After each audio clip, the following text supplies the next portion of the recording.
अभी सेंसेक्स 51,000 के ऊपर चल रहा है। मतलब कि अब तक के सबसे पीक पॉइंट पे चल रहा है, अब तक के सबसे हाईएस्ट पॉइंट पे चल रहा है।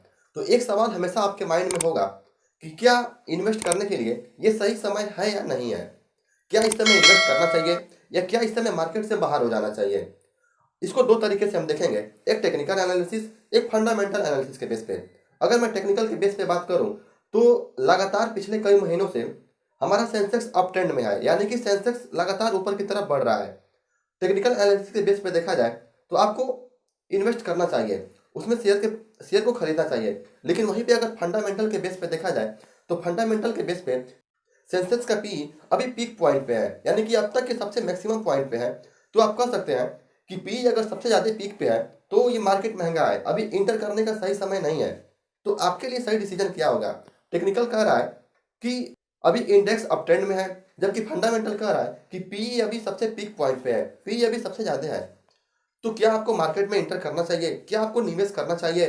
अब सवाल ये उठता है कि यहाँ पे टेक्निकल एनालिसिस को ठीक माना जाए या फंडामेंटल को ठीक माना जाए। कौन से बेस पे आपको डिसीजन लेके इन्वेस्ट करना चाहिए या नहीं करना चाहिए।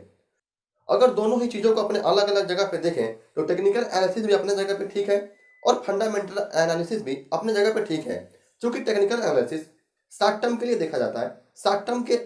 अगर शॉर्ट टर्म के लिए आपको पैसे इन्वेस्ट करने हो तो टेक्निकल एनालिसिस के बेस पे किया जाता है, और लॉन्ग टर्म में बिजनेस को समझ के, उसके फंडामेंटल को देख के, उसकी पॉलिसी को देख के, ये सारी चीज़ें देख के अगर लॉन्ग टर्म के लिए आपको पैसे इन्वेस्ट करना हो तो वो फंडामेंटल के बेस पे जाते हैं।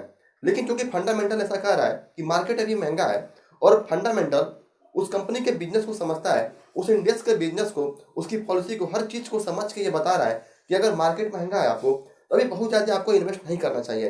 अगर आप बिल्कुल नए हैं, बिल्कुल बिगिनर हैं और इन्वेस्ट करना चाहते हैं तो बहुत थोड़े पैसे से, जो भी पैसे हैं उसको, उसमें से बहुत थोड़े पैसे आप इन्वेस्ट कर सकते हैं। और ऑलरेडी अगर आप मार्केट में इन्वेस्ट कर चुके हैं तो ज़्यादा इन्वेस्ट करने की नीड नहीं है, क्योंकि मार्केट अभी पीक पॉइंट पे है, अपने मैक्सिमम पोजीशन पे है।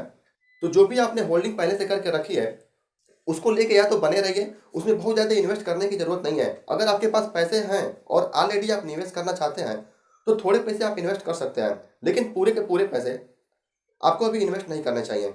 धन्यवाद।